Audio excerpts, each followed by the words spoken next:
Sources कौन कौन से हैं? अब करंट जब फ्लो करता है तो पोटेंशियल डिफरेंस उसके लिए बहुत ज़रूरी है। अगर पोटेंशियल डिफरेंस होगा तो करंट फ्लो करता है, अगर पोटेंशियल डिफरेंस ना हो करंट फ्लो नहीं करता। और अगर पोटेंशियल डिफरेंस ज़्यादा होगा करंट की अमाउंट ज़्यादा होगी, पोटेंशियल डिफरेंस कम होगा करंट की अमाउंट कम होगी। तो अगर हमने सर्किट के अंदर पोटेंशियल डिफरेंस को मेंटेन किया तभी करंट की वैल्यू मेंटेन रहेगी। अगर पोटेंशियल डिफरेंस डिक्रीज़ होता गया तो ऑटोमेटिकली करंट भी डिक्रीज़ हो जाएगा।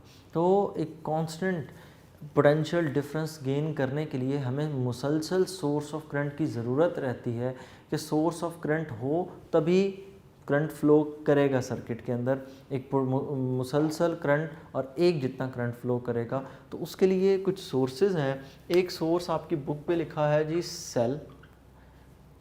अब सेल दो तरह के हैं, एक होता है जी प्राइमरी और दूसरा लिखा हुआ है सेकेंडरी। सेल प्राइमरी से मुराद जो चार्ज नहीं हो सकता, ठीक है। सेकेंडरी सेल वो होता है जो चार्ज हो सकता है, ठीक हो गया ना। प्राइमरी सेल जिसको हम चार्ज नहीं कर सकते, सेकेंडरी सेल जिसको चार्ज किया जा सकता है। मॉडर्न बैटरीज सेल्स हमें पता है वो हम चार्ज कर सकते हैं, लेकिन जो पुराने सेल जिस तरह के वो वॉल क्लॉक्स में हम यूज़ करते हैं उन सेल्स को हम चार्ज नहीं कर सकते। तो बहरहाल ये दोनों तरह के सेल सोर्स ऑफ करंट हैं और सेल हमेशा करंट का डायरेक्ट करंट का सोर्स होता है। यहाँ से मिलने वाला करंट हमेशा डायरेक्ट करंट होता है। आप 10th क्लास फिज़िक्स में सीख के आते हैं एक ऐसा करंट जिसकी पोलैरिटी हमेशा सेम रहती है उसको डायरेक्ट करंट कहा जाता है, और एक ऐसा करंट जो अपनी पोलैरिटी को बार बार चेंज करता है that is called alternating current, के वो बार बार तब्दील हो रहा है। दूसरा जो सोर्स ऑफ करंट है दैट इज़ इलेक्ट्रिक जनरेटर, ठीक है। उर्फ़े आम हम इसको सिर्फ जनरेटर भी बोलते हैं, इलेक्ट्रिक जनरेटर। जनरेटर के अंदर एक कॉइल मैग्नेट के अंदर रोटेट करती है, रोटेट करने पर फील्ड चेंज होता है, फ्लक्स चेंज होता है, मैग्नेटिक फ्लक्स चेंज होता है तो करंट प्रोड्यूस होता है। ये हमने पिछले साल 10th में ये बात सीखी थी कि जब भी किसी कॉइल के अंदर मैग्नेटिक फील्ड लाइंस की तादाद चेंज हो जाए तो उस कॉइल के अंदर करंट इंड्यूस होता है। तो जनरेटर के अंदर वही प्रिंसिपल है और इस केस में मिलने वाला करंट हमारे पास हमेशा अल्टरनेटिंग करंट होता है। अल्टरनेटिंग करंट अपनी पोलैरिटी को बार बार चेंज करता है, रिवर्स करता है। तो असल में पोलैरिटी से मुराद ये है कि एक दफ़ा पॉजिटिव, फिर नेक्स्ट हाफ साइकिल नेगेटिव का, फिर हाफ साइकिल पॉजिटिव का, फिर हाफ साइकिल नेगेटिव का। जबकि डायरेक्ट करंट के अंदर ऐसा नहीं होता।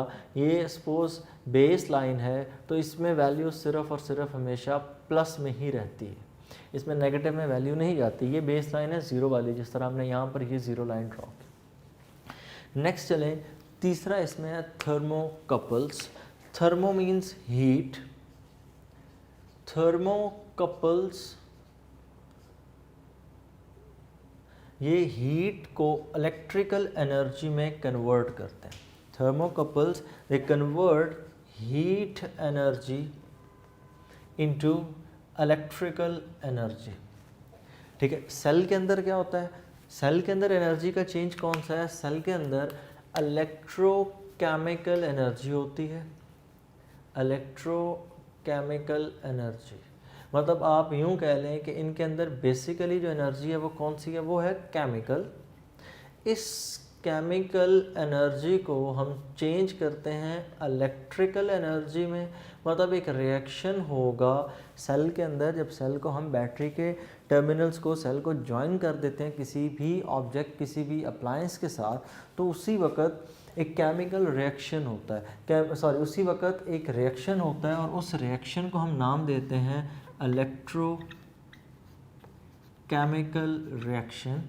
और इस इलेक्ट्रोकेमिकल रिएक्शन के नतीजे में केमिकल एनर्जी चेंज होती है इलेक्ट्रिकल एनर्जी। ठीक है। ये इलेक्ट्रोकेमिकल रिएक्शन है। इस इलेक्ट्रोकेमिकल रिएक्शन की मदद से हम केमिकल एनर्जी को इलेक्ट्रिकल एनर्जी में चेंज करते हैं। अगर आप मार्केट से न्यू सेल परचेज़ करें ना, तो उसके अंदर लिक्विड होगा, उसको आप तोड़ें तो उसके अंदर आपको लिक्विड मिलेगा। उसी सेल को यूज़ करें, यूज़ करने पर जब वो डेड हो जाए सेल, फिर उसको तोड़ के देखें, आपको उसी के अंदर पाउडर मिलेगा। इसका मतलब क्या हुआ? इसका मतलब ये है कि सेल के अंदर कोई ना कोई रिएक्शन होता है जिसके बाद वो लिक्विड से सॉलिड फॉर्म में कन्वर्ट हो जाता है। और इस तरह के रिएक्शन को हम नाम क्या देते हैं? इस तरह के रिएक्शन को हम नाम देते हैं electrochemical reaction, in which chemical energy changes into electrical energy. Generator की बात करें, अल्टरनेटिंग करंट जनरेटर, तो जनरेटर के अंदर मैकेनिकल एनर्जी को हम इलेक्ट्रिकल एनर्जी में कन्वर्ट करते हैं। मैकेनिकल एनर्जी कहाँ से प्रोवाइड होती है? मैकेनिकल एनर्जी प्रोवाइड करने के लिए फ्यूल बर्न किया जा सकता है। असल में यूँ होगा कि फ्यूल बर्न होगा, फ्यूल के पास केमिकल एनर्जी, फ्यूल बर्न कर होने पर हीट एनर्जी प्रोवाइड करेगा। हीट एनर्जी की मदद से उस कॉइल को हम रोटेट करवाएंगे। जब वो कॉइल रोटेट कर गई, तो रोटेट करते वक्त हीट किस में चेंज हो रही है? मैकेनिकल में। रोटेशन है kinetic energy, and kinetic energy is the type of mechanical energy. Mechanical energy के दो हिस्से होते हैं, kinetic energy plus potential energy. Next, अब दूसरा तरीक़ेकार भी इसमें हो सकता है, जिस तरह हम जनरेटर यूज़ करते हैं हाइड्रो पावर प्लांट्स के ऊपर। हाइड्रो पावर प्लांट्स के अंदर क्या होता है कि वाटर फ्लो करता है, वाटर टरबाइन को रोटेट करवाएगा। अब टरबाइन आगे कनेक्ट होती है उस कॉइल के साथ जो मैग्नेट के बीच में लगी हुई है। तो जब टरबाइन रोटेट करेगी तो वो मैग्नेट के अंदर कॉइल को रोटेट करवाएगी, और जब वो कॉइल रोटेट करेगी तो इलेक्ट्रिसिटी प्रोड्यूस होगी। और इस केस में बनने वाला करंट अल्टरनेटिंग करंट होता है, जो अपनी पोलैरिटी को बार बार चेंज करता है। थर्मोकपल्स हीट एनर्जी को इलेक्ट्रिकल एनर्जी में कन्वर्ट करते हैं। ये असल में ज़्यादातर डिटेक्टर्स के तौर पर यूज़ किए जाते हैं टेम्परेचर को रीड करने के लिए। अब होता यूँ है कि हम दो तरह की मेटल्स यूज़ करते हैं, एक जिसका हीट के लिए इफ़ेक्ट कम, दूसरा जिसके लिए हीट का इफ़ेक्ट ज़्यादा। अब दोनों के अंदर चार्जेस की मूवमेंट एक जैसी नहीं होती। क्यों? क्योंकि हर मेटल के अंदर डिपेंड करता है इलेक्ट्रॉन्स की मूवमेंट टेम्परेचर के ऊपर। तो टेम्परेचर दोनों के लिए सेम है, बाहर तो टेम्परेचर एक जैसा, लेकिन दोनों के अंदर जो इलेक्ट्रॉन्स की मूवमेंट है वो सेम नहीं होती। दोनों में जब थोड़ा सा डिफरेंस क्रिएट होता है ना, तो इलेक्ट्रॉन्स एक मेटल से दूसरी तरफ मूव करने की कोशिश करते हैं। इसी मूवमेंट जब इलेक्ट्रॉन्स की होती है तो इसे हम थर्मोकपल्स का नाम दे देते हैं कि इलेक्ट्रॉन मूव कर गया, और इलेक्ट्रॉन मूव करने का मतलब ही करंट होता है। ठीक है, हो गया। ये हो गए तीन यूज़ इसके सोर्सेस करंट के। इसमें एक चौथा यूज़ भी है, that is solar cells. Solar cells क्या काम करते हैं? लाइट एनर्जी को चेंज करते हैं। Light energy changes into electrical energy. और आजकल सबसे बेहतर यही समझा जाता है कि हम लाइट एनर्जी को इलेक्ट्रिकल एनर्जी में कन्वर्ट करें, बिकॉज हमें पूरा दिन फ्री लाइट अवेलेबल होती है इन द फॉर्म ऑफ सन। तो सूरज की मदद से हम लाइट एनर्जी को इलेक्ट्रिकल एनर्जी में कन्वर्ट कर सकते हैं। और दूसरा इनका जो फ़ायदा वो ये कि इस केस के अंदर जो पोल्यूशन है उसके चांसेस सबसे कम होते हैं। पोल्यूशन के चांसेस इस केस में भी बहुत कम है if you are using the hydro power plants और wind power plants. Wind power plants के अंदर भी क्या है? टरबाइन नहीं घूमना है। हाइड्रो पावर प्लांट्स के अंदर भी टरबाइन नहीं घूमना है, लेकिन विंड के केस में हवा घुमाएगी, और हाइड्रो पावर प्लांट्स के केस में वाटर उसको रोटेट करवाएगा। तो जब वाटर रोटेट करवा देगा, हमें सिर्फ़ और सिर्फ गर्ज इस चीज़ से है कि कॉइल रोटेट करें। वो कैसे करेगा इट डजंट मैटर। लेकिन अगर हम जनरेटर के अंदर यूज़ करें किसी फ्यूल को, तो फ्यूल की बर्निंग पर बहुत ज़्यादा पोल्यूशन कॉज होती है। फिर उसमें आपने पढ़ रखा है कि जब फ्यूल बर्न करता है, पोल्यूशन के साथ साथ, स्मोक के साथ साथ कार्बन डाइऑक्साइड भी है, और carbon dioxide day by day हमारे एनवायरनमेंट को डिस्टर्ब कर रही है, जिसकी वजह से ग्लोबल वार्मिंग इंक्रीज़ होती चली जा रही है। नेक्स्ट, अब ये हो गए सोर्सेज। नेक्स्ट अब हमने क्या करना है? हमने ये देखना है कि करंट के इफ़ेक्ट्स कौन कौन से हैं। मतलब जब करंट डिफरेंट ऑब्जेक्ट में से या डिफरेंट कैटेगरीज में से हम पास करवाएंगे तो वो किस किस तरह का इफ़ेक्ट रखता है। अब अगर करंट को हम किसी सॉल्यूशन में से पास करें तो करंट उस सॉल्यूशन के अंदर आयंस को मूव करवाना शुरू कर देता है, जिसके नतीजे में हमने पढ़ा था पिछले लेक्चर में कि आयनिक करंट डेवलप हो जाता है। सेम इसी तरह जब करंट को हम किसी कंडक्टर्स में से पास करवाते हैं तो कंडक्टर में से पास करते वक्त करंट का सबसे पहला इफ़ेक्ट जो हमें मिलता है that is effect of heat. उसको हम नाम देते हैं हीटिंग इफ़ेक्ट। ये करंट का हीटिंग इफ़ेक्ट कहाँ से आता है? तो करंट का हीटिंग इफ़ेक्ट कुछ यूँ है कि जब हम इसे किसी कंडक्टर में से पास करवाते हैं ना तो कंडक्टर के अंदर बच्चे होते हैं मेटल्स के होते हैं एटम्स, और एटम्स के इर्द गिर्द रोटेट कर रहे हैं, रिवॉल्व कर रहे हैं इलेक्ट्रॉन्स। इनमें से कुछ इलेक्ट्रॉन्स होते हैं फ्री। ये जो फ्री इलेक्ट्रॉन्स हैं ना यही करंट को लेकर आगे चल रहे होते हैं। ठीक हो गया। अब इलेक्ट्रॉन मूव करते वक्त कोलाइड करता है न्यूक्लियस के साथ। यहाँ पर बीच में हम ब्लू कलर के न्यूक्लियस ड्रॉ कर देते हैं। अब जब इलेक्ट्रॉन इन न्यूक्लियस के साथ कोलाइड करेगा तो कोलिजन के नतीजे में हीट प्रोड्यूस होती है। आप दो ऑब्जेक्ट्स को आपस में कोलाइड करवाएं, हीट प्रोड्यूस होती है। तो सेम इसी तरह जब इलेक्ट्रॉन मुसलसल इन एटम्स के साथ स्ट्राइक करेगा, न्यूक्लियस के साथ स्ट्राइक करेगा, तो स्ट्राइक करने पर हीट एनर्जी प्रोड्यूस होती है। यही वजह है कि हमारे यहाँ हम जितनी भी वायर्स या हमारे पास कोई बल्ब है, कोई फ़ैन है या कोई भी इलेक्ट्रिकल अप्लायंस हो, उसको थोड़ी देर ऑन करें तो उसके बाद वो हीटअप होना शुरू हो जाती है। उस हीटअप होने के पीछे एक ही वजह है कि जब ये इलेक्ट्रॉन्स मूव करते हैं तो मूवमेंट के दौरान ये कोलाइड करते हैं न्यूक्लियस के साथ, और किसी भी किस्म की कोलिजन हो हीट लाजमी तौर पर प्रोड्यूस होती है। तो इसकी वजह से क्या होता है, वो अप्लायंस, वो कंडक्टर, वो हीटअप होना शुरू हो जाता है। तो वो कितना हीट अप होगा तो उसके लिए बुक पे एक फॉर्मूला लिखा है, वो हीट की वैल्यू होगी H = I²RT। असल में इस फॉर्मूले के पीछे भी कुछ ना कुछ बेसिक है। ये हीट है ना, heat is a form of energy. हम ये कैलकुलेट करते हैं कि ये फार्मूला कैसे और कहाँ से आया। तो हम यूँ कह देते हैं, हमने ये पढ़ रखा है पिछले टॉपिक्स में, W = QV। ठीक है। असल ये फार्मूला ये था, पोटेंशियल डिफरेंस में हम लिख रहे थे V = W/Q। मैं क्रॉस मल्टीप्लाई करूँ तो मैं लिख सकता हूँ W = QV। अब यहाँ पर W वर्क है, तो जितनी किसी बॉडी के पास एनर्जी होती है उतनी क्या होती है, हीट। और अब हम ये कह रहे हैं कि सारी की सारी एनर्जी हीट में कन्वर्ट हो रही है। सारी की सारी इलेक्ट्रिकल एनर्जी किस में कन्वर्ट करवा रहे हैं, हीट में। तो जितनी एनर्जी उतना, जितना वर्क डन उतनी क्या होगी, एनर्जी होगी। तो हम इसको यूँ भी लिख सकते हैं, एनर्जी = QV, क्योंकि कोई सिस्टम उतना ही वर्क कर सकता है जितनी उस सिस्टम के पास एनर्जी हो। नेक्स्ट अब इस Q और V के हम वैल्यूज़ रिप्लेस करेंगे। मैं Q की वैल्यू को रिप्लेस करने के लिए फॉर्मूला यूज़ करूँगा करंट का, I = Q/T। यहाँ से अगर मैं इस फॉर्मूले को रीअरेंज करूँ, Q = IT, Q रिप्लेस हो जाएगा। दूसरी चीज़ है V, वोल्टेज। तो वोल्टेज के लिए हमने 10th में टॉपिक पढ़ा था ओम्स लॉ, V = IR। इसको भी रिप्लेस कर दें। तो अगर इन दोनों वैल्यूज़ को यहाँ पुट करें तो पुट करने पर हमारे पास आंसर आता है, एनर्जी = Q की जगह पुट हो जाएगा IT, एंड V को आप रिप्लेस कर देंगे IR से।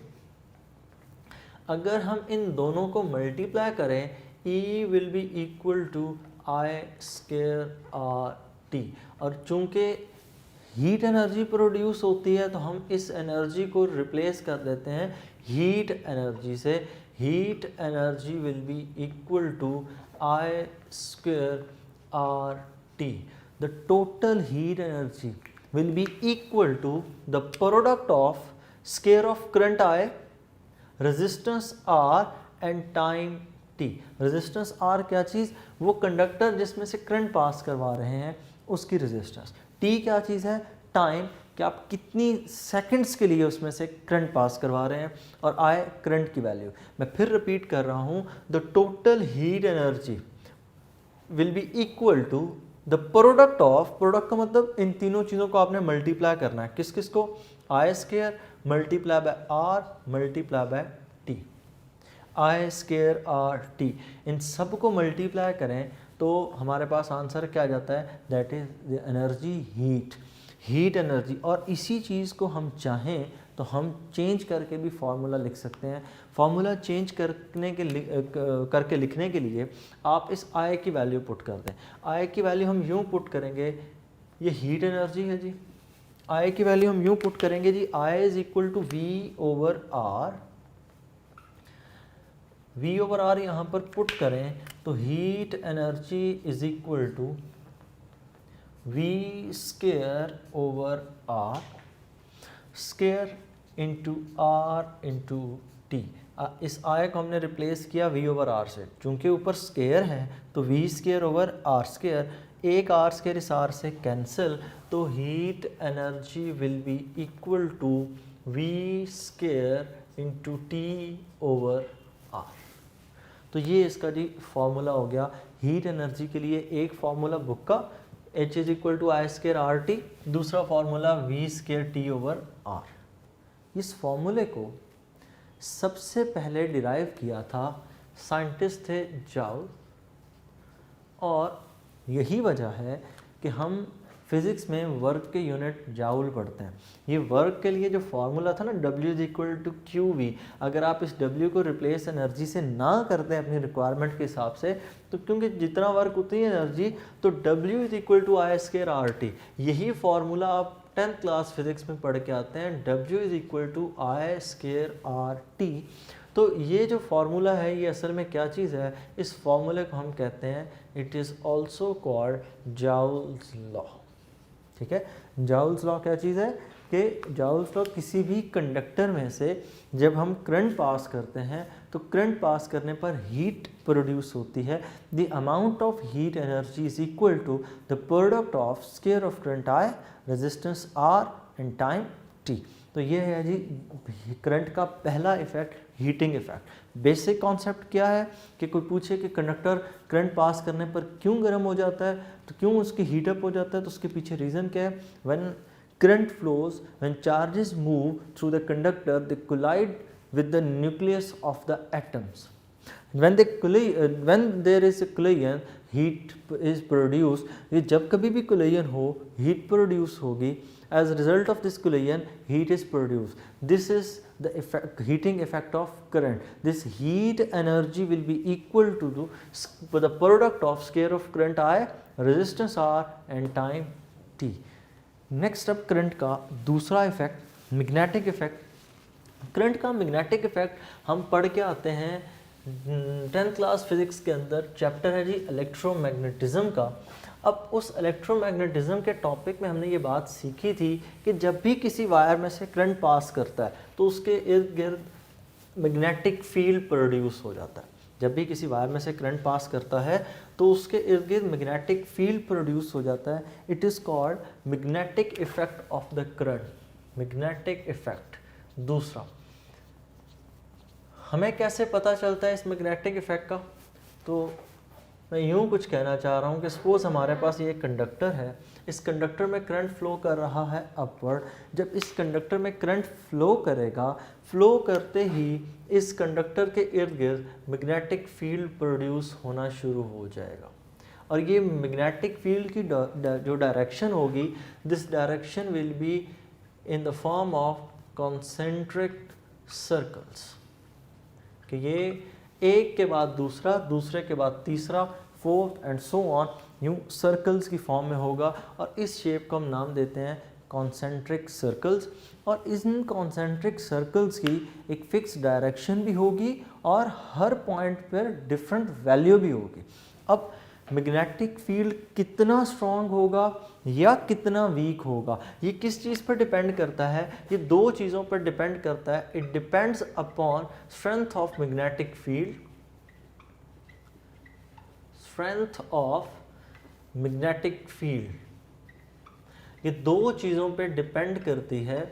Number one, it depends upon the amount of current the strength of the magnetic field depends upon amount of current, कि जितना ज़्यादा करंट होगा मैग्नेटिक फील्ड उतना ज़्यादा, करंट कम होगा मैग्नेटिक फील्ड उतना कम होगा। हमारे सेल फोन के चार्जेस की जो वायर हैं उनमें मैक्सिमम जो पोटेंशियल फ्लो कर रहा है ना, मॉडर्न सेल फोन्स की बात करें तो मैक्सिमम उनमें पोटेंशियल चल रहा होता है 5 वोल्ट्स का। अब 5 वोल्ट के अगेंस्ट जो करंट मूव कर रहा होता है इट्स अबाउट 2 एम्पेयर, 2.5, और बहुत मॉडर्न की बात कर लें 3 एम्पेयर से ऊपर करंट नहीं देखा अभी तक। अब तो उस वायर के अंदर क्या होगा, जो 3 एम्पेयर की वायर है उसमें चूंकि करंट की अमाउंट ज़्यादा है उसका मैग्नेटिक फील्ड ज़्यादा होगा। वो वायर जिसमें 1 एम्पेयर का या 0.5 एम्पेयर का करंट पास कर रहा है, जिस तरह आप छोटे फ़ोन्स यूज़ करते हैं, तो इन वायर्स के इर्द मैग्नेटिक फील्ड बहुत कम होगा। सेम इसी तरह जो हमारे हाउस वायरिंग के अंदर वायर यूज़ होती है that has the potential difference of 220 volts. In cases के अंदर करंट की अमाउंट ज़्यादा है। करंट की अमाउंट ज़्यादा होने का मतलब मैग्नेटिक फील्ड मज़ीद स्ट्रॉन्ग। अगर आप अपनी रोड पर बाहर चले जाएं, there is a wire that has a potential difference of 11,000 volts, और अगर 11,000 वोल्ट होगा तो पोटेंशियल डिफरेंस ज़्यादा है। पोटेंशियल डिफरेंस ज़्यादा तो ऑटोमेटिकली करंट की वैल्यू ज़्यादा। अब जब पोटेंशियल डिफरेंस बहुत ज़्यादा है वहाँ पर करंट ज़्यादा, मैग्नेटिक फील्ड ऑटोमेटिकली वहाँ पर बहुत स्ट्रॉन्ग होगा। ठीक है, तो यहाँ पर एक और चीज़ कि एक तो ये डिपेंड कर रहा है जी strength of magnetic field amount of current के ऊपर, दूसरा ये डिपेंड करता है distance from the wire, distance from wire, कि आप वायर से कितने दूर मेजर कर रहे हैं। मतलब डिस्टेंस ऑफ द वायर से मुराद ये आप इस पॉइंट पर हैं, आप पॉइंट नंबर 2 पर हैं, पॉइंट नंबर 3 पर हैं, पॉइंट नंबर 4 पे हैं। जैसे जैसे डिस्टेंस बढ़ता चला जाएगा strength of the magnetic field will decrease. Magnetic field के लिए हम सिंबल पढ़ते हैं B, तो मैं यूं कह सकता हूं कि B is inversely proportional to the distance from the wire, कि जैसे जैसे डिस्टेंस वायर से बढ़ता जाएगा B की वैल्यू कम होती जाएगी। दूसरी चीज़ ये तो हो गई इस इक्वेशन के लिए। और अमाउंट ऑफ करंट की बात करें तो हम यूं कह सकते हैं magnetic field will be directly proportional to current, कि जैसे जैसे करंट बढ़ता जाएगा मैग्नेटिक फील्ड बढ़ता जाएगा। अच्छा, अब इसमें एक और बात, B is directly proportional to I is directly proportional to B। इन दोनों बातों में फ़र्क है। फ़र्क ये है, यहाँ पर इस बात का मतलब ये है कि मैग्नेटिक फील्ड करंट पे डिपेंड करता है, यहाँ पर इस बात का मतलब है कि करंट मैग्नेटिक फील्ड पे डिपेंड करता है। तो करंट नहीं डिपेंड करता मैग्नेटिक फील्ड पे, मैग्नेटिक फील्ड करंट पे डिपेंड करता है कि करंट होगा तो मैग्नेटिक फील्ड होगा, करंट होगा तो मैग्नेटिक फील्ड होगा। तो ये बात लिखना गलत है, टेक्निकली ये बात लिखना गलत है, लेकिन हम चूंकि इग्नोर करते हैं छोटी मोटी चीज़ों को, इसको बेसिकली जब आप बात करते हैं तो इसको इग्नोर नहीं करना। सिर्फ और सिर्फ ये बात ज़हन में रखनी है कि जो पहले लिखा जाता है ये इंडिपेंडेंट होता है, मतलब ये इसके ऊपर डिपेंड कर रहा है, सॉरी ये डिपेंडेंट है इसके ऊपर, कि करंट होगा तो B होगा, करंट नहीं होगा तो B नहीं होगा। ठीक है, तो इसलिए जिस अब ये ऐसी की गलती V is directly proportional to I लिखते वक्त की जाती है। हालांकि पोटेंशियल डिफरेंस नहीं डिपेंड करता करंट पे, करंट डिपेंड करता है पोटेंशियल डिफरेंस पे। Greater the potential difference greater is the current, not you can say that's like कि जितना ज़्यादा करंट उतना ज़्यादा potential difference. No, current develop किस वजह से होता है, पोटेंशियल डिफरेंस की वजह से डेवलप होता है। तो इसका मतलब पोटेंशियल डिफरेंस के ऊपर करंट डिपेंड करता है। तो इस बात को आप लिखेंगे कुछ यूँ, I is directly proportional to V। बहरहाल इसको मज़ीद ओम्स लॉ में हम करेंगे, यहाँ पर ये बात जहन में आई तो एक्सप्लेन कर दी कि करंट के ऊपर मैग्नेटिक फील्ड डिपेंड करता है। तो वो इस वजह से B is directly proportional to I, कि जैसे जैसे करंट बढ़ता चला जाएगा मैग्नेटिक फील्ड बढ़ता जाएगा। ये जो कॉन्सेप्ट था कि जब भी किसी वायर में से करंट पास करता है तो इसके इर्द गिर्द मैग्नेटिक फील्ड प्रोड्यूस होता है। इस कॉन्सेप्ट के पीछे दो लोग थे, एक साइंटिस्ट का नाम एम्पेयर, जिसकी वजह से हमने करंट का यूनिट एम्पेयर रखा। दूसरे साइंटिस्ट इसके पीछे थे हैंस क्रिस्टियन ऑयस्टर। ठीक है, ये दोनों नाम आप पहले भी पढ़ चुके हैं और मज़ीद इनका जिक्र इस बुक में भी आपको मिल जाएगा। ठीक है, एम्पेयर और दूसरे हैंस क्रिस्टियन ऑयस्टर। नेक्स्ट चीज़ नेक्स्ट, अगर हमने इस मैग्नेटिक फील्ड की स्ट्रेंथ को बढ़ाना हो, वो भी इसी टॉपिक में मेंशन है, अगर आपने इस मैग्नेटिक फील्ड की स्ट्रेंथ को बढ़ाना है तो आप इसी वायर को लूप्स में कन्वर्ट कर दें। जब आप इसको लूप में कन्वर्ट करेंगे तो तब हम इस चीज़ को नाम देते हैं, दिस इज कॉल्ड सोलेनॉइड। और इसी सोलेनॉइड के लिए दूसरा नाम लिखा जाता है, it is also called electromagnet. It is also called electromagnet. Electro means electricity, magnet magnetism. कि जितना ज़्यादा जब तक करंट होगा तब तक इसके अंदर मैग्नेटिज्म रहेगा। जैसे ही करंट स्विच ऑफ कर देंगे मैग्नेटिक फील्ड भी वैसे ही ख़त्म हो जाएगा। तो सोलेनॉइड के अंदर क्या होता है, as compare to this wire stronger magnetic field होता है। क्यों? क्योंकि पहले वो वायर एक स्ट्रेट वायर है, अब आपने उस सारी वायर को कंबाइन करके इकट्ठा करके एक जगह पे इकट्ठा कर दिया है, तो मैग्नेटिक फील्ड भी सारे का सारा एडअप हो जाएगा और एडअप होने के नतीजे में हमें स्ट्रॉन्गर मैग्नेटिक फील्ड मिलेगा। मैग्नेटिक फील्ड की लास्ट चीज़ डायरेक्शन। मैग्नेटिक फील्ड की डायरेक्शन फाइंड करने के लिए वो यूज़ राइट हैंड रूल। दो तरह के राइट हैंड रूल एप्लीकेबल हैं। स्ट्रेट कंडक्टर की बात करेंगे तो राइट हैंड रूल अलग है, सोलेनॉइड की बात करेंगे तो राइट हैंड रूल अलग है। सबसे पहले बात करते हैं जी स्ट्रेट कंडक्टर की। स्ट्रेट कंडक्टर पे राइट हैंड रूल अप्लाई करें। आपका थंब करंट की डायरेक्शन में हो, current upward, thumb upward, curling fingers की डायरेक्शन में मैग्नेटिक फील्ड होगा। और अगर इसी तरह मैं ड्रॉ करूं तो ये डायरेक्शन बनती है मैग्नेटिक फील्ड की, एंटी क्लॉकवाइज डायरेक्शन। ठीक हो गया? अगर डाउनवर्ड हो, राइट हैंड रूल, आपके पास जो डायरेक्शन बनेगी वो किस तरह बनेगी, क्लॉकवाइज। ठीक हो गया? करंट अपवर्ड फ्लो कर रहा हो anti clockwise, current downward flow कर रहा हो क्लॉकवाइज। तो इसी चीज़ को हम यूज़ करते हैं। एक बात और, एंटी क्लॉकवाइज हमेशा पॉजिटिव, क्लॉकवाइज हमेशा नेगेटिव। एंटी क्लॉकवाइज को पॉजिटिव क्यों लिया जाता है? एंटी क्लॉकवाइज को पॉजिटिव रखने की वैसे जो उसके पीछे भी एक कहानी है वो ये कि तमाम तर नेचुरल प्रोसेसेस जहाँ पर रोटेशन इन्वॉल्व है वो सारे के सारे एंटी क्लॉकवाइज हैं। For example movement of the planets around the sun, 9 planets उनमें से 7 की मूवमेंट एंटी क्लॉकवाइज डायरेक्शन में। ठीक हो गया? Movement of the sun, movement of the moon around the earth, anti clockwise direction. ठीक हो गया? उसके बाद इवन खाना काबा के गिर्द तवाफ़ एंटी क्लॉकवाइज डायरेक्शन में होता है। तो इन्हीं चीज़ों को जहन में रखते हुए हम एंटी क्लॉकवाइज को हमेशा पॉजिटिव कंसिडर करते हैं जबकि क्लॉकवाइज को नेगेटिव, क्योंकि ज़्यादातर जो नेचुरल प्रोसेस हैं उन सब के अंदर एंटी क्लॉकवाइज डायरेक्शन इन्वॉल्व है। सोलेनॉइड का केस आ जाए तो सोलेनॉइड के अंदर हम किस तरह से फाइंड करते हैं? सोलेनॉइड में फाइंड करने के लिए करंट की डायरेक्शन में हमने रखनी है अपनी कर्लिंग फिंगर्स। मतलब जिस डायरेक्शन में करंट रोटेट कर रहा है, मतलब इसमें रिवॉल्व करेगा ना इन अ सेंस, क्योंकि ये कर्ल की फॉर्म में है, तो जिस डायरेक्शन में करंट मूव कर रहा है हमारी फिंगर्स उस डायरेक्शन में होंगी और जिस साइड पर हमारा थंब होगा that will indicate the direction of north pole. अगर करंट की डायरेक्शन हम यूँ ड्रॉ करें कि करंट हमारे से away in a sense move कर रहा है, तब हम ये कह सकते हैं, मतलब हम डायरेक्शन कुछ यूँ ड्रॉ कर दें, जब मैं इसको ग्रैस्प करूँगा विद माई राइट हैंड तो इसकी डायरेक्शन किधर बनेगी, मैं फिंगर्स को यूँ कर्ल करूँगा, thumb will indicate towards the north pole. और अगर करंट की डायरेक्शन ओपोजिट होती, इसको यूँ ग्रैस्प किया जाता, नॉर्थ पोल ओपोजिट फेस पर आ जाता। ये बातें भी यहाँ पर मेंशन की गई हैं। और सोलेनॉइड और इलेक्ट्रोमैग्नेट में कोई फ़र्क नहीं है। सोलेनॉइड आप तब इसको नाम देते हैं जब तक आप इसमें से करंट पास नहीं कर रहे हैं, जनरली ऐसे ही होता है। और जब करंट पास कर देते हैं तब हम इसे क्या नाम दे देते हैं, हम इसे इलेक्ट्रोमैग्नेट कह देते हैं कि चलें जब तक करंट है तब तक ये मैग्नेट होगा। लास्ट और तीसरा इफेक्ट, करंट का तीसरा जो इफेक्ट है that is ionic effect. In a sense आप कह सकते हैं कि ये जब भी सॉल्यूशंस में से हम करंट पास करते हैं तो करंट सॉल्यूशन में से पास करते वक्त सॉल्यूशन को उसके कंपोनेंट्स में डिवाइड कर देता है और पॉजिटिव और नेगेटिव आयन दोनों की वजह से करंट फ्लो होना शुरू कर देता है।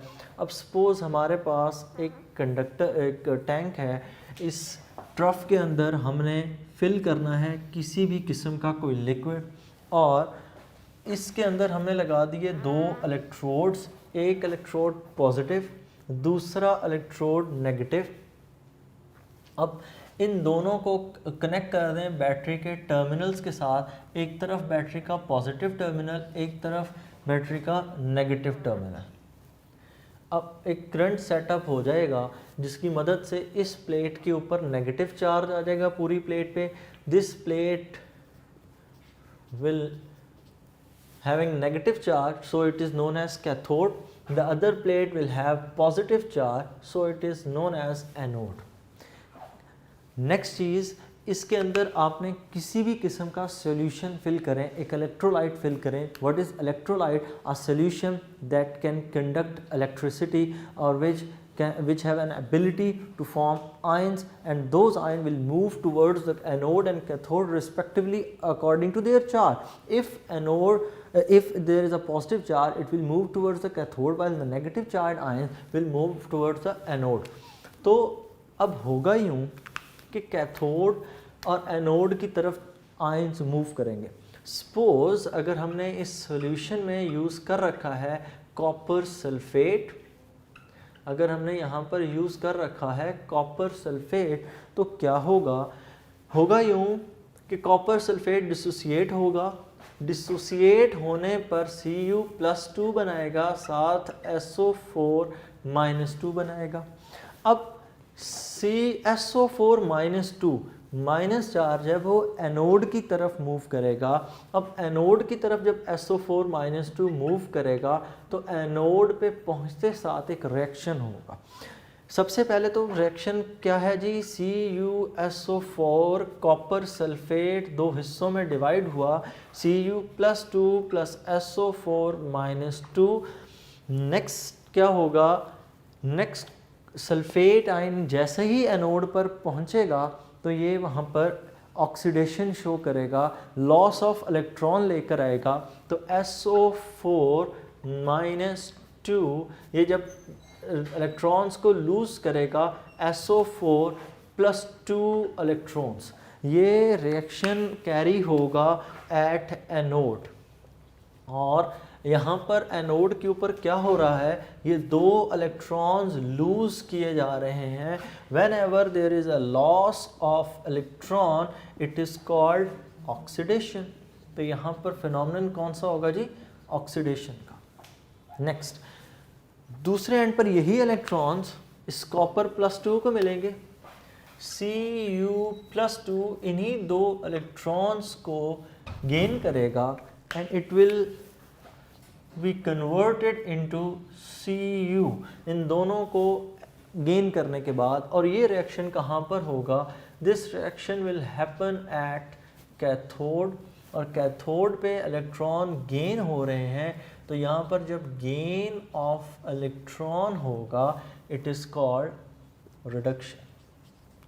और इसी प्रोसेस को यूज़ करके, करंट के इसी आयोनिक इफ़ेक्ट को यूज़ करके हम प्योरीफिकेशन ऑफ द मेटल्स करते हैं। कि मेटल को प्योर करना हो तो उसके लिए ये तरीक़ेकार 9th क्लास केमिस्ट्री में आपने पढ़ा, फर्स्ट ईयर केमिस्ट्री के अंदर भी आपने इसको पढ़ा, प्योरीफिकेशन। नेक्स्ट इसके अंदर हम एक और जो बड़ा इम्पॉर्टेंट चीज़ इसके अंदर हम कर सकते हैं, वो इम्पॉर्टेंट चीज़ क्या है? हम इसी फिनोमेनन पूरे को यूज़ करके यहाँ पर करंट की मदद से हम कोटिंग भी कर सकते हैं कि एक मेटल की कोटिंग किसी दूसरी मेटल के ऊपर, विच इज़ कॉल्ड इलेक्ट्रोप्लेटिंग, के इलेक्ट्रिक मेथड यूज़ करके एक मेटल को दूसरी मेटल के ऊपर लेयर की फॉर्म में डिपॉजिट कर देना, दैट इज़ कॉल्ड इलेक्ट्रोप्लेटिंग। उसको भी किया जा सकता है। नेक्स्ट रह गई इस टॉपिक की बोर्ड पॉइंट ऑफ व्यू से इम्पोर्टेंस। तो बोर्ड पॉइंट ऑफ व्यू से इसकी इम्पोर्टेंस ना होने के बराबर, लॉन्ग शॉर्ट MCQs तीनों हवालों से इसकी इम्पोर्टेंस बहुत कम है। हाँ, कभी कभार हीटिंग इफ़ेक्ट चूँकि वो छोटा है या मैग्नेटिक इफ़ेक्ट को डिस्कस कर लिया जाता है, लेकिन मैग्नेटिक इफ़ेक्ट की इंपॉर्टेंस भी ख़त्म हो जाती है जब आप नेक्स्ट चैप्टर पढ़ लेंगे। क्यों? नेक्स्ट चैप्टर सारे के सारे हैं ही मैग्नेटिज्म पे 2 चैप्टर्स। तो उसके बाद वो जो मैग्नेटिक इफ़ेक्ट वाला एक छोटा सा टॉपिक हमने किया, वो आपको बिल्कुल फील ही नहीं होगा कि वो किसी टॉपिक का हिस्सा भी है यहाँ पर। तो इस वजह से इस टॉपिक की एज सच इम्पॉर्टेंस नहीं है। ये पोर्शन, ये वाला जो आयनिक वाला पोर्शन है, ये आपने कवर किया केमिस्ट्री के अंदर, मैग्नेटिक अगले 2 चैप्टर्स में कवर हो जाना है, हीट का भी जो है वो भी आपने पहले पढ़ रखा है जाउल्स लॉ के नाम से, तो इस वजह से इस टॉपिक की ऐसा इंपॉर्टेंस नहीं है। हाँ, जो सोर्सेज ऑफ करंट हैं वो आपने ज़रूर याद रखने हैं, वो शॉर्ट क्वेश्चंस के हवाले से पूछे जाते हैं, ये नहीं कि इसको आपने याद ही नहीं अब करना। लॉन्ग क्वेश्चन के तौर पर फिर भी ये पूछा जा सकता है इसकी इतनी लेंथ है, लेकिन generally board point of view से देखा गया है कि इसको पूछा नहीं जाता। तो ये था बच्चों आपका टॉपिक। अल्लाह हाफिज़।